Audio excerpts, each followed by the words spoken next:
What's going on, YouTube? It's your boy Exodia-Man, and I got Joe Bogli. what you did today, Joe. I went undefeated in the Most Excellent Gaming Red Eyes tournament thing. Okay. And what you were playing?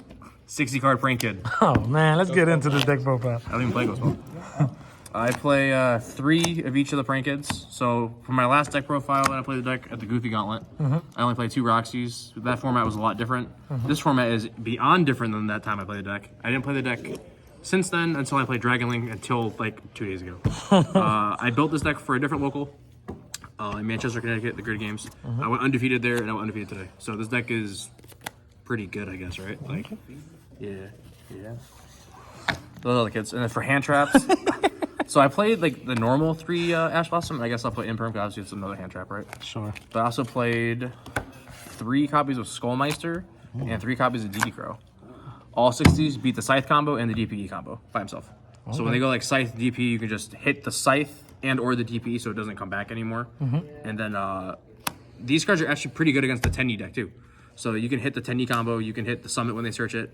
If they're trying to bring back the Synchro with the Summit card, you can get it there. These cards are also good against the Evoke deck, any Dogman deck, the Flunder deck, they're obviously all dead against. But these cards are all very good. I think they're the best hand traps because no one plays cross out for these specific ones right now. That's why I didn't play Veiler. So that's why I played that specific hand trap ratio. And that's just for all my monsters. Spells, all fucking tower. 3 Desires, Board Breakers, 3 Mystic Minds, 3 Dark Rulers, 3 Forbidden Chalice. I don't play Droplet in my deck. I don't think it's good in Prank Kids. I think these are all the best going second Board Breaker cards. I don't play Lightning Storm or Evenly Match either. So, yeah. Not even that. Just I don't think it would be that good in this deck because you can't capitalize on like a 1 interaction with this deck. It's really weird.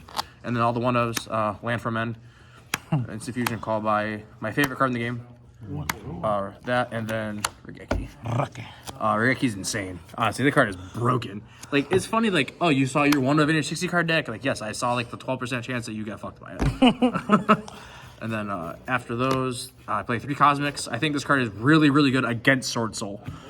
When you mine them and they singular try and remove you with Blackout, you can like make a play to like summon into their card Cosmic their Blackout, give them a token, which plays into mine even more. So Cosmic's really good. And against like Schism decks, the Flunder deck in the map and stuff, or banishing the Dream Tower thing, the Book of Eclipse, is really good. So, and then all the Prank Kid ones, 3 place, 3 Fusion Spell, and I play 2 Pranks. Because of the Desires, I never want to lose it because you always need to win the grind. If you can survive past turn 2 with this deck, you will win the match 95% of the time. It does not fail. So, and that's it for all the spells. And the traps is a little trap pile. Obviously to help you break boards, 3 strikes, 3 Tacobos, and then Metaverse. All board breakers, I'll get you the best card in the deck, which is Mystic Mine, and I'll control the game with Tacobo. So 60 cards. Obviously I can't say no more, no less, because you can't put no more. So 60 card tower power. Extra deck, 1 Meow Meow, obviously it's at 1. The deck is still really good at 1. You just have to know how to play your deck, correctly. And then, yeah. And then 3 Doodle Doos. And then 2 Bow Wows. The third one comes up a lot because everyone's playing Droplet and Imperm. So once you go into your second one to try and add it back, because they think you play 2, you just use your last floating kid for the second guy, and then they just lost like 2 cards for you to get back 2 cards. So you always +1 your advantage your opponent every single play. Okay.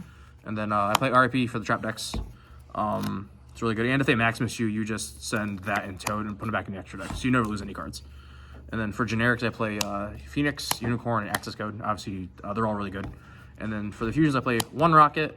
I play 2 Weather Washers and 1 Battle Butler. Okay. The second Washer comes up against like the trap decks and against the Bird deck if they have the guys under Robin. So then when you kill over it, they can't add anything back. Okay. So it's pretty good that way because usually they can leave like Nerval and anything under the Robin, so they get 2 cards for you killing them. But this just stops it all in its tracks. And you keeping your side to yourself. Correct? I show the side. That's fine. Yeah, that's fine. Side deck was built just for the local today because I know there's no Drytron here. So I play 3 Solemn Judgments, best card in the game. 2 Dimensional Barriers. It wasn't gonna be a 3-of, but obviously I wanted to play the win button. And there's 60 cards. If you see it, you see it. If you don't, you don't. I mean, obviously it's a good card. You can also like road reboot them and then RIP and blow up all their macros, which is pretty cool. 3 Lancias for like invoked, the 10E deck. 3 Journal Lockbirds, and then my card I didn't want to show, but it's 3 Book of Eclipse. Against the Sword Soul deck, it baits the negate right away. And against like the Invoke deck, you let them summon the window, and then you just Book of Eclipse that and Makaba, and you crack them both from one card. And then if they're under Droll, this ruling has not came up yet, so I don't know the official ruling. If they're under Droll and Lockbird, you Book of Eclipse them, their monsters will stay face down and will not get flip face up because they cannot fulfill the card to draw at their end phase. That's what I was told from a judge. I don't know if it's correct, but there is no set ruling on this yet, so this is how we're playing it today. So please comment below. Yeah, so it's. I've asked a couple of head judges and people, they just don't know the answer because it has not come up. I know you guys the Ashes cards you draw, but there's a bunch of people who don't know the exact ruling for this, so that's how we rolled today. So. Any shout outs? Shout out to my new team, Team Luxury Gaming. Okay. Yeah, I dropped TCS. You know, good. Eden, team. you were great the entire time. It's just we, had to go our separate ways. Nothing, no bad blood or anything. All mutual respect. Okay. Shout out to Most Excellent Gaming Collectibles, Manchester, Connecticut, and then Enfield, Connecticut. Shout out to Card Titan Store, Holyoke, Mass. Thank you. Great little spot. It's definitely on the up and coming and rise. So check them out. Check out their Facebook and go to all their local tournaments. They're a great little store. So, Thank you, buddy. Gotcha, man. Deuces.